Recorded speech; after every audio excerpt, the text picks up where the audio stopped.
Kyle Larson says when he races in the Xfinity Series, he wants to embarrass the field, but that job went to the grass on the infield today and Kris Wright. We'll get to that, plus Carson Hocevar's first career pole at Texas this weekend. Welcome back to the Breaking Bob channel. I hope y'all are doing well on this rainy Saturday at my house. We've got a lot to get into as the on-track action from Texas finally gets going. Last night, Corey Heim, a winner in the Truck Series, on a great final restart. Otherwise, it was fairly straightforward, but Heim battling Ben Rhodes there late. That was a great battle. But anyway, we'll get into the Xfinity and Cup Series on-track action today. If you're new here, hit that subscribe button. Always talking NASCAR on a daily basis here at Breaking Bob. And the Xfinity Series, the checkered flag just flew, and it wasn't Connor Zilisch in the 88. We had news on the channel the other day that he would be missing today's action from the Texas Motor Speedway in regards to his crash last week at Talladega on the last lap, where best friend Jesse Love put him into the backstretch wall. Zilisch might have been out in the 88, but he's still learning from one of the best drivers in the world as Kyle Larson fills in for Zilisch. Zilisch does have 2 weeks before the next race for the Xfinity Series at Charlotte. He's pulling double duty as well in the Coke 600. So they said, well, let's get the best race car driver in the world, Kyle Larson, to fill in. Yes, he did win. He was a massive favorite, even with a couple days' notice. He was minus odds at most of the sports books, and when you're a minus odds favorite in any sort of NASCAR series, you're probably doing something pretty good with your career. And wasn't without controversy, and it was Justin Allgaier who was Kyle Larson's biggest foe today. We'll get to what happened to Allgaier here lately, but it was with 5 to go, Larson leading late, and the caution came out as Corey Day and the Hendrick Motorsports, HendrickCars.com 17 entry hit the wall on the backstretch tire area on the inside wall. Nasty hit there, knocked some tires loose. They had to flag the race there for a few. And we thought, oh, here we go again. A caution that's going to take out the Hendrick 17 car. We saw this a few weeks ago at Homestead. But this time, no, Larson was able to win it because he was the one that when they all pitted with 5 to go, he took 4 tires while 6 cars stayed out. And he was able to manage his way through the pack late on multiple overtime restarts to get by Sam Mayer and Nick Sanchez, who was probably the biggest thorn in his side, getting around P2 there. Really impressed with Nick Sanchez, the rookie, although he did hit the wall on the last restart and ended up on the last car of the lead lap, P20th. Really, really strong performance. Once again, it seems like it's pretty frequently now from that big machine 48.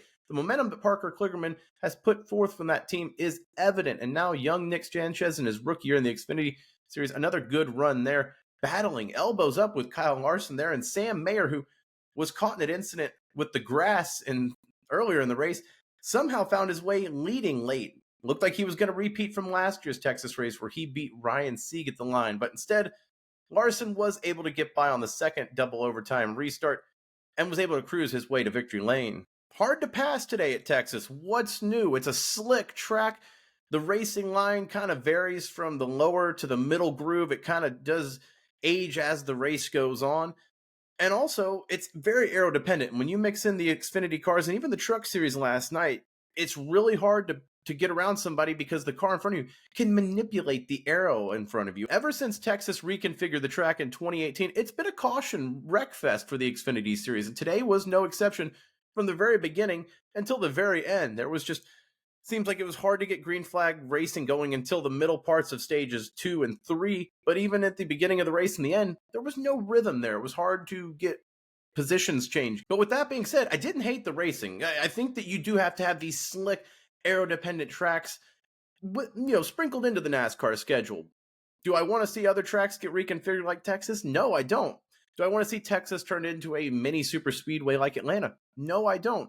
Would I prefer to see Texas go back to pre-2018? Yes, I would. But, we've got what we got. So we might as well embrace it. But again, with 11 cautions for incident, it goes to show that these drivers are just battling these cars onto the edge of control. And it may not be the most exciting thing to watch at times for fans, but you do have to appreciate the racecraft of these drivers, the skill that it takes to just keep these cars straight, and the speeds that they're carrying for the most part. Now, most of these drivers are carrying that speed.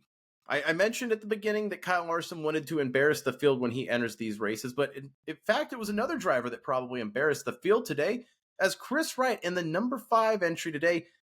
Well, it just seems like he seems to be a news story more than he should be for a guy that's racing at the back of the pack. And this week, no different. Not one, but 2 incidents with the leaders in Stage 3 as Justin Allgaier and Kyle Larson, the 2 fastest cars all day, were battling in Stage 3 when green flag pit cycles hit. And right before that, it was Allgaier and Larson battling for the lead. They came up on lap traffic that included Kris Wright, and Wright didn't get out of the way, stayed in the middle of the track, and both the leaders had to split him 3 wide going into turn 4. The fact that they made it work was impressive alone, but not a lot of awareness from Kris Wright. But oh, don't worry, we get better from this. After that, there was a green flag pit cycle where Larson pitted a few laps earlier than Allgaier. Allgaier tried to stay out just to catch some clean air and see if he could run some clean lap times compared to Larson. He got caught up in lap traffic, and then it looked like Allgaier tried to enter the pits and was a little slow, little off there. The broadcast never mentioned it, but just didn't look right to me. When they all cycled out, Larson was almost a full straightaway ahead of Allgaier. Extended the lead big time, and Allgaier 2 laps later, maybe, right as he's trying to start to potentially maybe hunt down Larson. I don't think he was even going to put a dent into him, honestly, but he was trying to get back into the race. And then Kris Wright goes from the bottom to the middle, very wishy-washy, takes out Allgaier coming into the front stretch there.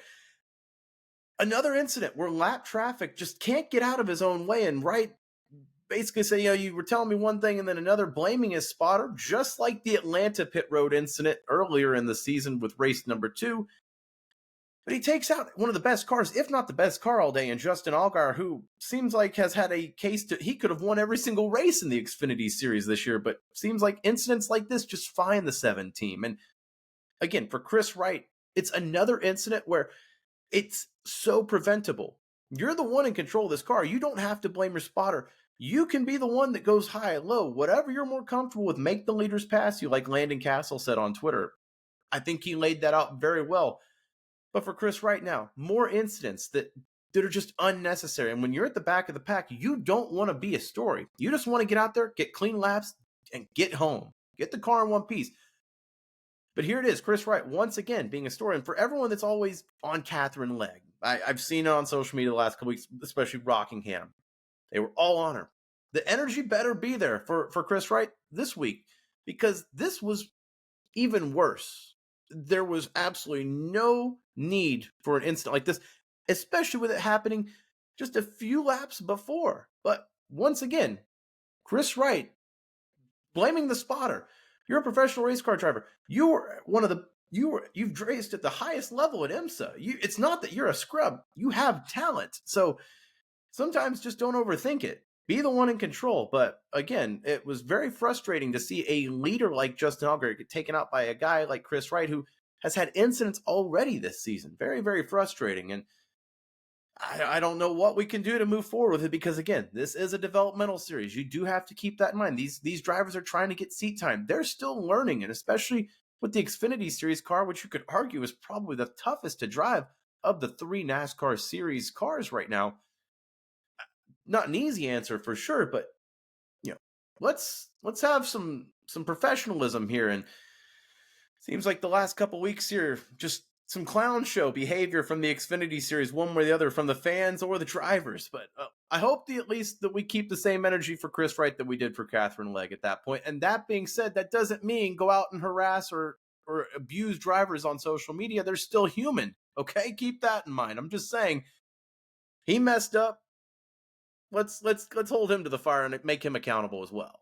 And also, while we're on the soapbox here, the 2 incidents involving the front stretch grass. Now, again, with the reconfiguration with Texas, people have been wondering, will they ever go to turf? Because when it's wet, that mud gets down into those splitters and it digs in and wrecks cars. And you saw that multiple times today with the Truck Series last night. It's been happening for years at Texas. And at some point, you got to tell the drivers that grass hasn't moved. It's not going to move. But the broadcast did lay it out very well today, where you can't see anything except for the car in front of you. You're following the driver line in front of you, and each driver slowly works their way a little bit lower, trying to cheat down. But, when you've got back marker charters taking out leaders, and then restarts getting mired by grass because the drivers can't stay on track, it's just not a good look for the Xfinity Series, and it's a shame because the racing is very strong. The talent in the series is great, but the storyline that we're talking about this week is going to be Kris Wright and potentially the grass at Texas Motor Speedway. So, I just more controversy in NASCAR. That just doesn't seem necessary. But maybe one day that grass will be changed for turf at Texas. But I don't know. Let's go into some positives, though, because we talked about Connor Zilic missing the race today and how he's got such a bright future for his rookie class. But this is a star-studded rookie class overall. And two guys, I mentioned Nick Sanchez earlier, how he went toe-to-toe with Kyle Larson and Sam Mayer late in those restarts. But Taylor Gray also found himself up in the top 5 late. And it seems like Taylor Gray is the guy this year that in that 54 car maybe won't be, in stage 1 and 2 the fastest, or in the top 5. But when you look up in stage 3, they've made the changes in that 54 team, whether it's strategy or just fixing the car over the race longevity. They find speed in that car, and they end up in a good position to at least bring home a top 5, top 10 result. And that's the name of the game. You're not going to be the fastest car every single week, but if you can improve your car and your strategy every single week to where you can put yourself in a position for a good result, you're going to put yourself in position for a good season as well. And for Taylor Gray and that 54 team, I think they've surprised a lot of people, myself included, with the speed they brought in. That even is with owner Ty Gibbs. Yes, Ty Gibbs is the owner of that 54 team. Can consider that as well. But him, and then I can't go back, or I got to go back with Nick Sanchez and just stress how impressed I am with him in that 48 team, because the strides that Sanchez has made with a loaded rookie class, he was kind of an afterthought. Yeah, he's in there too, but it's going to be Zilic and Wallace. And no. Nick Sanchez has been very, very good, really getting off of the momentum from the Spire trucks last year into a seat that it's not a major team, but the fact that they've shown results with Parker Kligerman last year and now Nick Sanchez, that's a desirable seat in the 48 team now. On the other hand, William Sawalich was this rookie driver with Joe Gibbs Racing that might have been pushed a little too high, but there was a lot of hype coming around him. 13th place finish today, not horrible all things considered, but just not the speed that we're expecting from JGR rookies or equipment, I guess.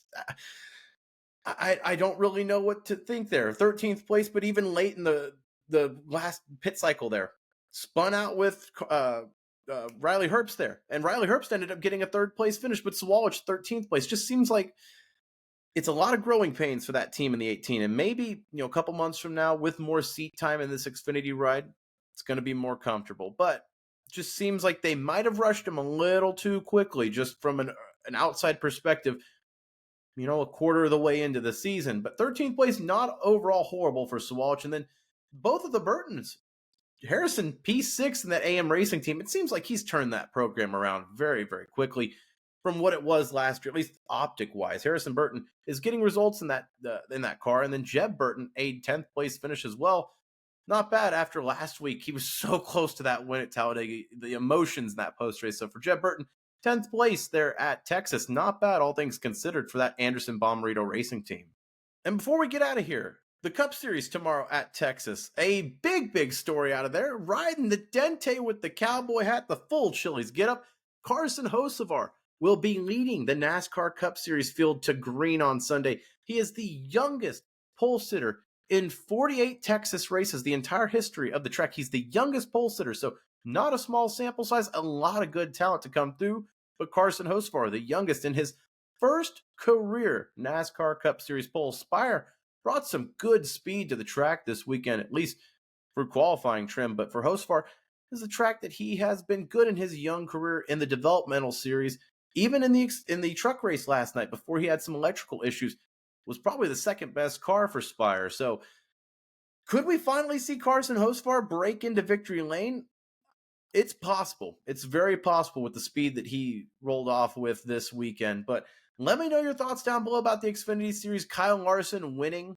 Not a total shock there. Carson Hocevar on pole for the Cup Series. And Kris Wright apparently is the new public enemy #1 in the NASCAR garage, well, at least for this week. It always changes. But let me know your thoughts down below about the action from today's on track at Texas. Of course, make sure to like this video if you like what you saw. Subscribe to Breaking Bob for more content. And I will see you for the Cup Series race at Texas tomorrow. Stay tuned for more. Thanks for watching.